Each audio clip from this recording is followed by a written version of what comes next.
말씀이 육신이 되어 우리 가운데 거하심에 우리가 그의 영광을 보니 아버지의 독생자의 영광이요 은혜와 진리가 충만하더라. 아멘. 이 시간 주님 앞에 나온 우리 모두에게 주님의 풍성한 은혜가 함께 하실 줄 믿습니다. 말씀 곧 하나님이신 예수님이 이 땅에 오셨습니다. 요한복음에서 말씀이라는 표현은 예수님을 가리키는 대명사입니다. 간단하게 그렇게 말을 할 수 있습니다. 여러 가지 의미로 해석을 할 수 있지만 요한복음이 기록한 바를 따라서 간단히 말하면 이 말씀이 예수님이다. 그리고 예수님이 태초부터 계신 하나님이다. 이렇게 이해를 하시고 이 말씀을 살펴보면 되겠습니다. 오늘 본문을 보면 이 말씀이신 예수님의 영광에 대해서 이야기를 하고 있습니다. 영광 하면은 무슨 생각이 떠오르나요? 영광은 늘 설명하기 까다로운 말입니다.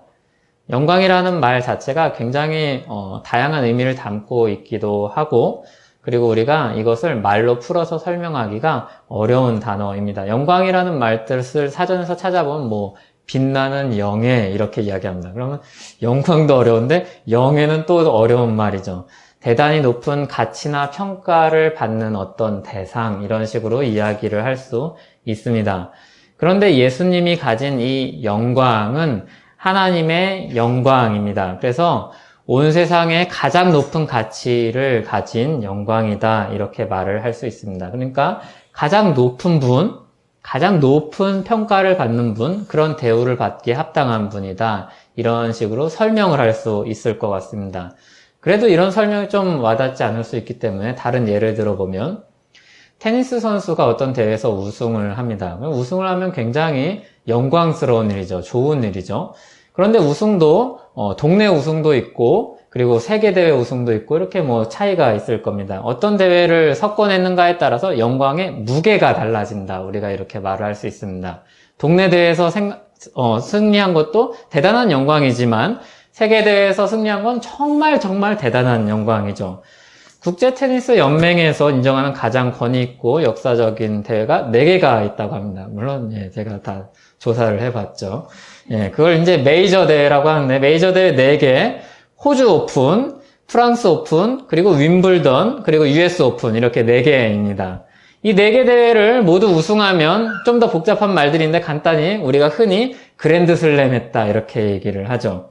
이 그랜드 슬램의 영광을 거머쥔 사람들의 이름들이 있죠. 에거시, 페더러, 나달, 샤라포바, 이런 사람들의 이름이 있죠. 이런 사람들의 이름이 영광스러운 거죠. 영광스러운 이름이죠. 이 사람들에게 승리의 영광이 있습니다. 높은 가치와 평가, 찬사가 이들에게 매겨집니다. 사전을 보면 영광은 영예 또는 명성 또는 찬양, 이런 식으로 바꾸어 말을 하기도 합니다. 이게 기본적인 영광의 뜻입니다. 그런데 하나님이 이 영광이라는 기본적으로 사람들이 쓰는 이 말을 가지고 어떻게 자세히 설명하고 있는가 하면은 출애굽기 말씀에 보면 하나님이 자기 영광을 계시하시면서 자기 영광을 설명하는 방식이 있습니다. 모세가 시내산에서 하나님께 한 가지 요청을 드립니다. 하나님, 제가 주님의 영광을 보고 싶습니다. 주님의 영광을 내게 보여주시옵소서, 이렇게 모세가 요청을 합니다. 이때 하나님이 대답을 하시는데, 그래, 내가 영광을 보여줄게, 이렇게 이야기하시면서 영광을 보여줄게 하면서 어떤 기적을 나타내지 않으시고 대단한 모습을 보여주시는 게 아니라 자기의 이름을 알려주십니다. 좀 독특한 거죠.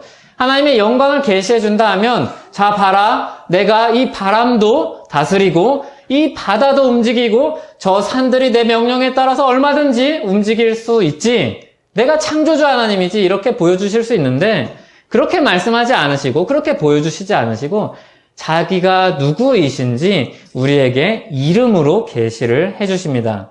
그 말씀이 출애굽기 34장 5절에서 6절 말씀입니다. 같이 한번 읽어보겠습니다.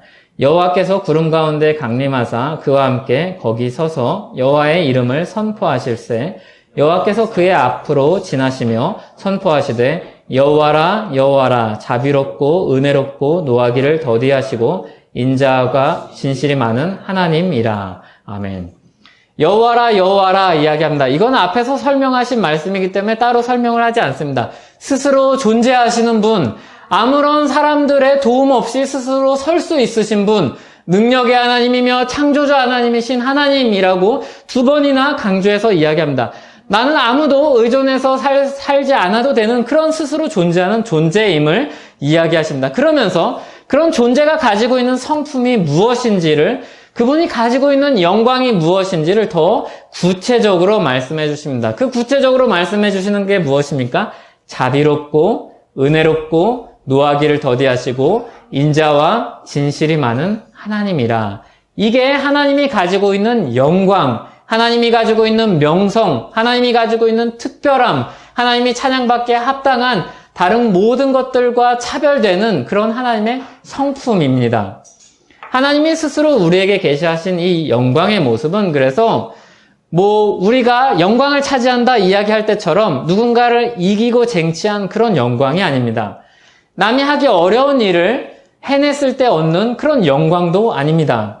영광이라는 말을 한자 사전에서 찾아보면 경쟁에서 이기거나 남이 하지 못한 일을, 어려운 일들을 해냈을 때 그런 빛나는 영예, 이런 식으로 설명을 합니다.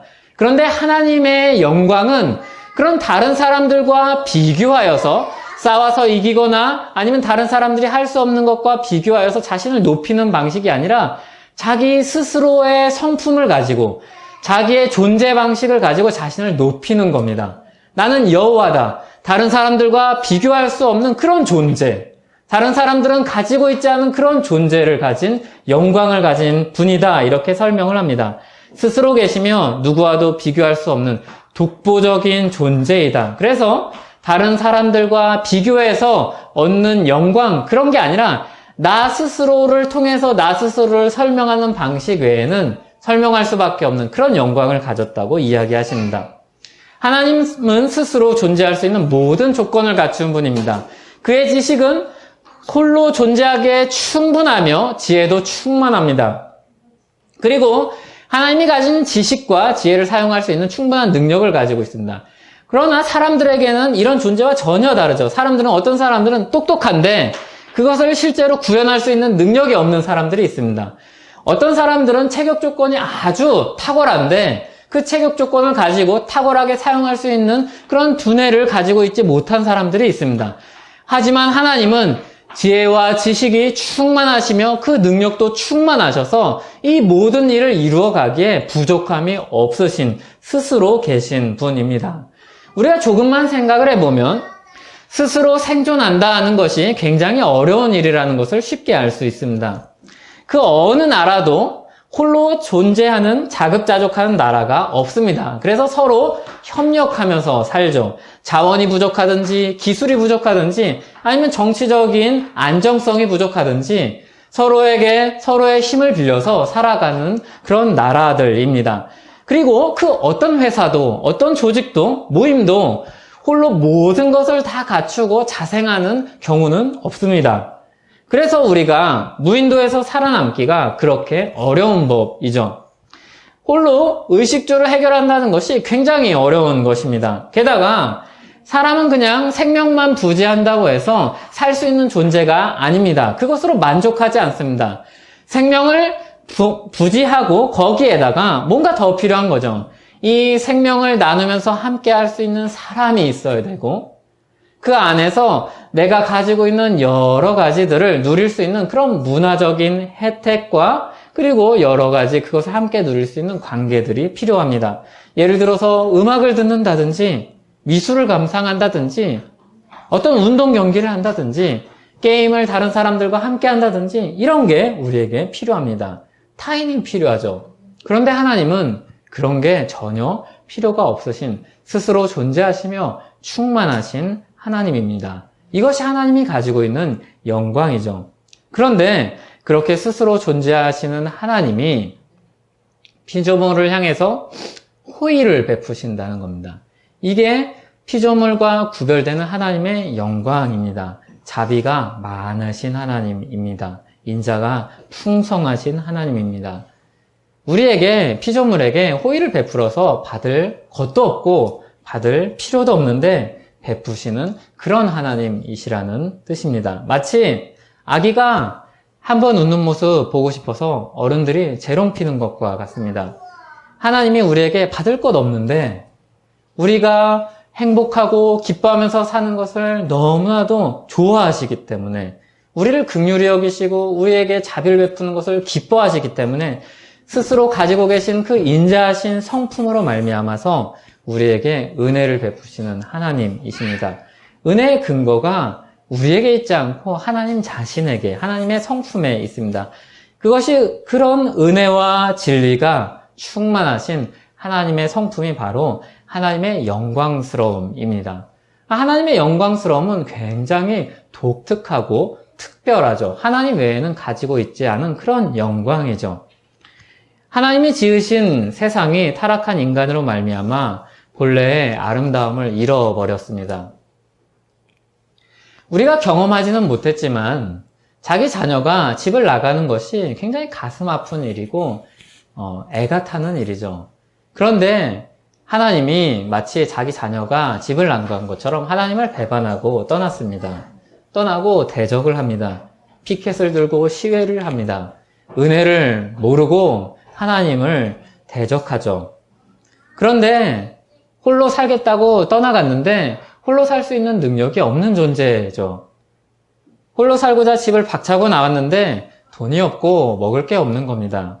그래서 여기저기 빌어먹기도 하고 다른 사람의 것을 빼앗기도 하고 훔치기도 하는 거죠. 그런데 하나님이 이런 인간을 바로 즉각 심판하지 않으시고 오래 기다리시고 여러 방식으로 말씀하시고 구슬리고 돌이킬 기회를 계속 열어주십니다. 계속해서 문을 열어놓고 계시는 거죠. 잘 때도 문을 열어놓고 자지 않는 겁니다. 말하자면 대문을 늘 잠그지 않고 자는 겁니다. 그런 분이 바로 하나님이시죠. 이게 하나님이 우리에게 계시해 주신 은혜와 진리가 충만하신 하나님의 영광입니다. 그런데 거기 머물러 계시는 게 아니라 문을 열어놓고 기다리고 기다리시는 것뿐만이 아니라 이 땅에 직접 우리를 위해서 찾아오시는 거죠. 문제의 근원인 죄 문제를 해결하기 위해서 직접 찾아오시는 겁니다. 자기 백성들을 한 사람 한 사람 찾기 위해서 이 땅에 직접 오시는 겁니다.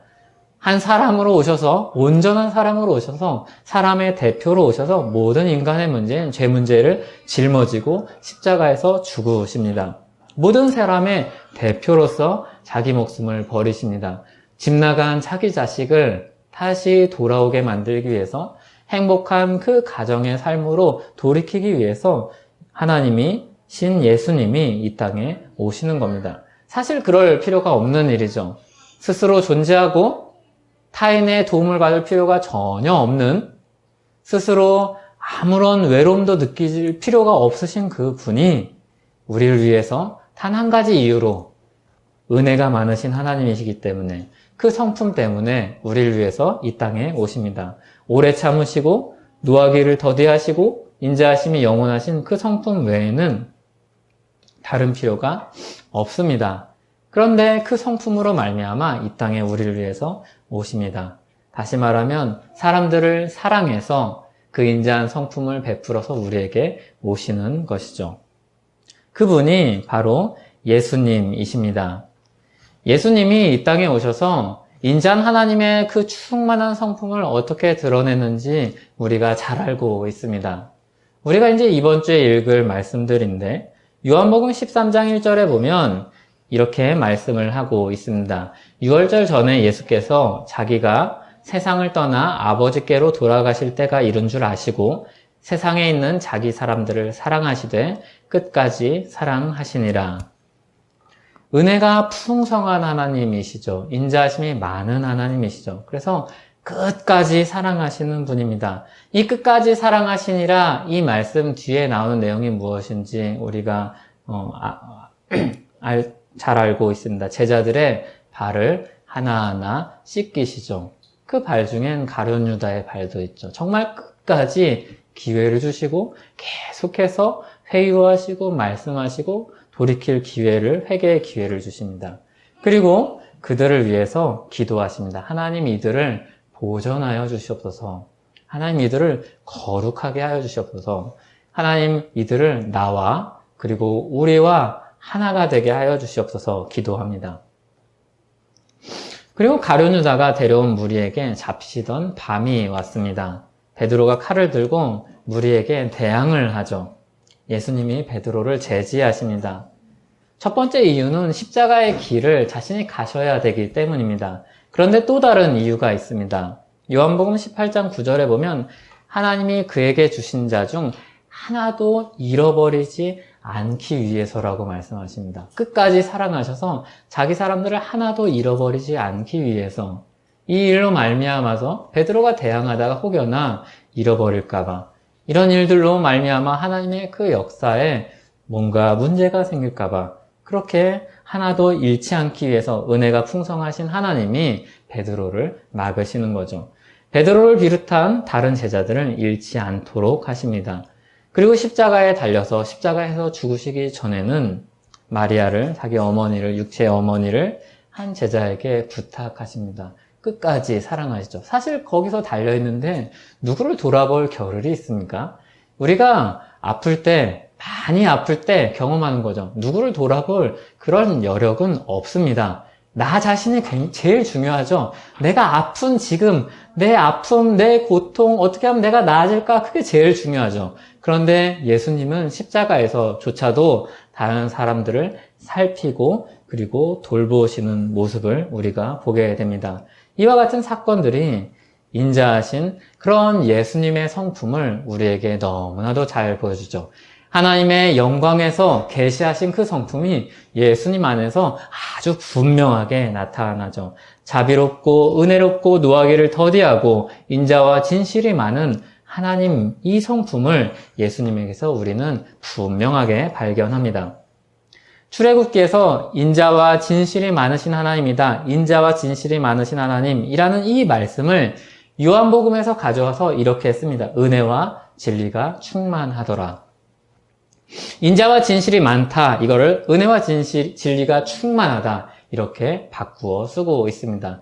그러니까 출애굽기 말씀을 재해석하여서 이들의 새로운 언어로 또 다른 언어로 똑같은 의미를 담아서 설명하는 것이죠. 하나님이 스스로 계시하신 그 인자와 진실하신 성품이 예수님께 그대로 있더라. 예수님이 그 영광스러운 성품을 가지고 계신다 말씀하고 증거하는 것입니다. 사람들을 죄에서 구원하는 일은 아무도 할 수 없는 일입니다. 하나님이 그리고 해야 될 의무도 사실 없는 일입니다. 그런데 인자하심이 풍성하신 하나님의 성품으로 말미암아서 예수님이 이 땅에 오시고 그 일을 이루어 가시는 것이죠. 전지전능하신 하나님이 자기 백성을 위해서 구원의 은혜를 베푸십니다. 이것이 주님이 가지신 영광입니다. 그래서 우리가 흔히 영광 생각하면 높고 성공하고 승리하는 것만 생각하게 되는데 이상하게도 예수님의 영광은 낮고 낮은 이 땅으로 오신 모습이 예수님의 영광입니다. 그래서 예수님이 놀랍게도 십자가에 달리시는 그 일을 두고서 내가 영화롭게 된다, 내가 영광을 받는다 말씀을 하시는 거죠. 그 십자가에서 주님의 영광스러운 성품이 아주 분명하게 드러나기 때문입니다. 은혜로우신, 은혜가 많으신 하나님의 성품이 드러나기 때문입니다. 그래서 그 십자가가 영광인 것입니다. 그 십자가가 다른 사람들은 아무도 드러낼 수 없는 영광스러운 성품인 것입니다. 그 능력의 하나님이 죄에 빠진 사람들에게 건지는 호의를 베푸시는 분이죠. 그저 좋으신 하나님이 아니라 위대하신 영광의 하나님입니다. 1등을 하고 탁월한 성과를 내면 사람들이 박수를 치고 부러워합니다. 그런데 그 대단한 사람들이 자비를 베풀 때 사람들은 그 사람들을 존경합니다. 말하자면 하나님의 영광은 그와 같습니다. 신으로서 갖출 것들을 모두 갖추고 있습니다. 그래서 신에 대한 사람들이 박수를 치고 정말 대단하다 이렇게 노래할 수 있습니다. 유일한 하나님입니다. 능력의 하나님입니다. 창조주 하나님입니다. 라고 이야기할 수 있습니다. 그런데 그 능력을 가지고 사람들에게 호의를 베풀고 은혜를 베푸실 때 사람들은 하나님을 경외합니다. 그저 대단한 하나님입니다. 능력의 하나님입니다에 머물러 있는 게 아니라 하나님 정말 놀라운 분이군요. 존경에 맞지 않는 분이군요. 존경할 수밖에 없는, 경외할 수밖에 없는 하나님이군요. 이렇게 엎드리게 되는 겁니다. 마틴 루터에게 하나님은 처음에는 두려운 하나님이었습니다. 능력의 하나님인데 심판의 하나님이시기 때문에 두려운 하나님이었습니다. 아무리 자기 죄를 씻고 씻어도 여전히 자기의 죄가 남아있는 모습을 보면서 괴로워했습니다. 어떡하지? 내가 죄 문제가 남아있는데 해결할 수가 없는데 성공의 가능성이 전혀 보이지 않는데 내 후손의 후손들이 계속해서 공덕을 쌓으면 나를 연옥에서 끌어내줄 수 있을까? 그런 생각을 하면서 하나님을 두려워했습니다. 심판하시는 하나님으로 인한 두려움에 휩싸였습니다. 지금 내가 가지고 있는 죄 문제를 가지고 하나님 앞에 가면 그 심판대 앞에 서면 절망적인데 어떻게 할까? 루터에게 하나님은 무서운 심판의 하나님이었습니다. 그런데 말씀을 통해서 만난 하나님은 또 다른 하나님이 있다는 사실을 발견하게 되죠. 두려운 하나님이고 심판의 하나님이고 공의의 하나님인데 말씀을 통해서 하나님을 보니 전혀 다른 그 이상의 너머의 하나님을 보게 됩니다. 심판하신 하나님인데 그 심판을 우리에게 다 돌리지 않으시고 우리가 질 수 없다는 그 사실을 아시고 예수님께 돌리는 하나님을 보게 되는 것이죠. 스스로 심판을 받으시는 하나님을 보게 되는 겁니다. 자신이 해결할 수 없는 죄 문제를 위해서 이 땅에 오신 예수님을 드디어 만나는 겁니다. 그러고 보니까 두려운 하나님이 경외할 수밖에 없는 너무나도 사랑스러운 은혜로운 하나님이 된 겁니다. 인자가 풍성하신 하나님을 마주하게 된 겁니다. 그리고 자기 힘으로 해결하던 죄 문제를 내려놓고 믿음으로 회개하고 참 자유를 얻게 됩니다.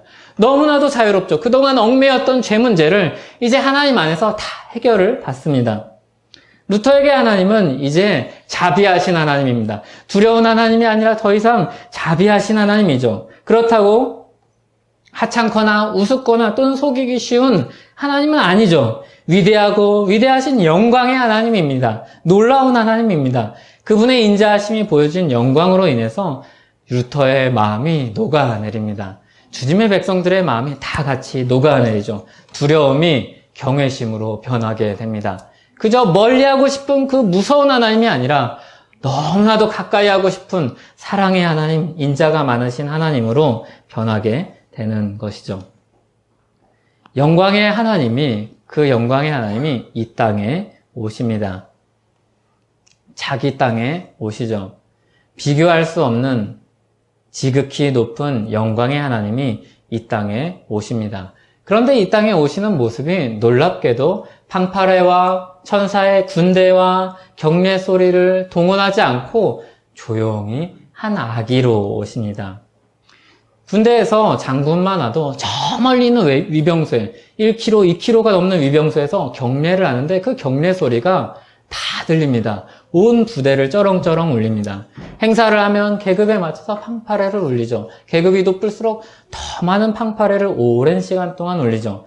사람들이 쭉 늘어서서 사열을 하죠. 예수님이 그런 것을 받지 못할 뿐입니까?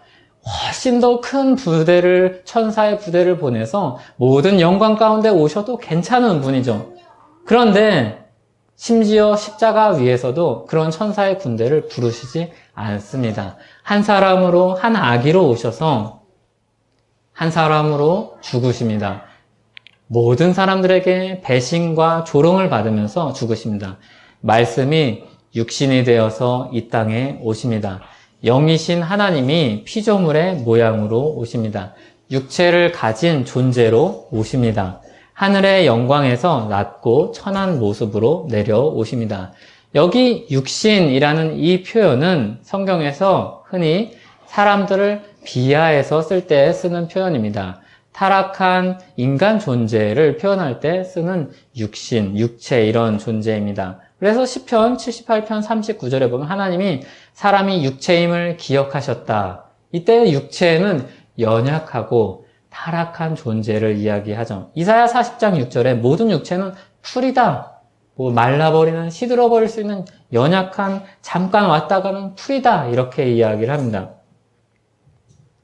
이 말은 그냥 우리가 손으로 만질 수 있고 눈으로 볼 수 있는 이런 육체를, 신체만을 가리키는 게 아닙니다.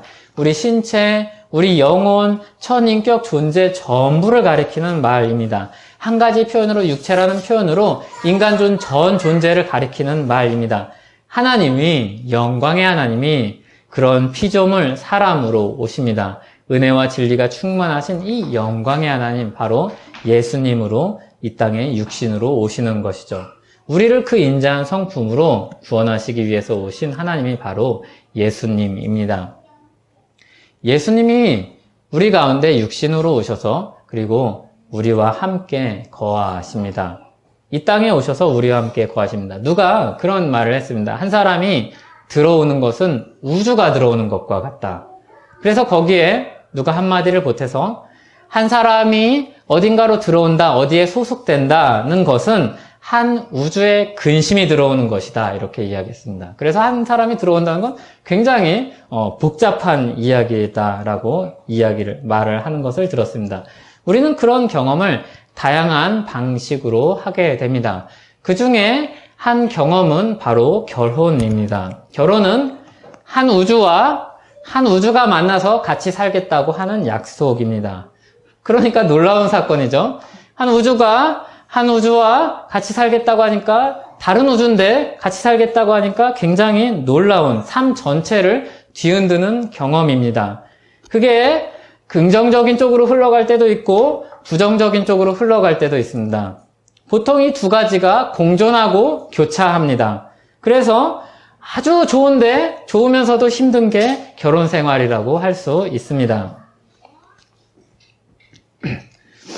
이것을 부정한 사람은 사람이 아닙니다. 예, 다 좋은 게 있고 나쁜 것도 같이 공존하는 겁니다. 그래서 우리는 딱 맞는 내 우주와 딱 맞는 다른 우주를 찾는 게, 퍼즐을 찾는 게 결혼이 아니라 한 우주가 잘 안 맞고 서로 다른데 MOU를 맺고 맞춰서 살기로 약속하고 힘쓰자, 이게 결혼입니다. 그게 우리가 해야 될 일이죠. 협상하는 겁니다. 잘 살자, 이렇게. 안 맞는 거 아는데 잘 살아보자, 이렇게 얘기하는 겁니다. 그래서 이 말을 맞춰간다 라는 말로 바꿔 쓸 수 있고, 이 맞춰가는 말을 사랑이라고 바꿔 쓸 수 있고, 우리는 신앙 안에서 그리스도의 사랑으로 맞춰간다, 이렇게 바꿔 쓸 수 있습니다. 사실 사랑과 약속 외에 우주와 우주를 조화시킬 수 있는 방법은 없습니다. 원래 안 맞는 겁니다. 그와 같은 일이 우리에게 일어납니다. 영광의 하나님이 오셔서 우리와 함께 살겠다고 하시는 겁니다. 놀라운 일이죠. 갑작스럽고 깜짝 놀라운 일입니다. 가장 우리 인생의 극적인 변화라고 할 수 있습니다. 그리고 좋은 말로 했지만 사실 충격적인 일입니다. 지금 갑자기 오늘 예배 끝나고 내가 도착할 시간에 맞춰서 내가 존경하는 어떤 어른이 내 집에 오신다. 가만히 있을 수 있겠습니까? 마음이 평안할 수 있습니까? 복잡합니다. 아니 근데 오시겠다고 전화를 하시면서 아니야, 내가 생각해보니까 거기서 그냥 며칠 좀 머물고 싶어. 이렇게 깜짝 놀랄 일이 있습니까? 그런데 와서 며칠 지내시더니 니네 집 진짜 좋다, 나 그냥 눌러서 살게, 이렇게 얘기하면 얼마나 놀랍겠습니까?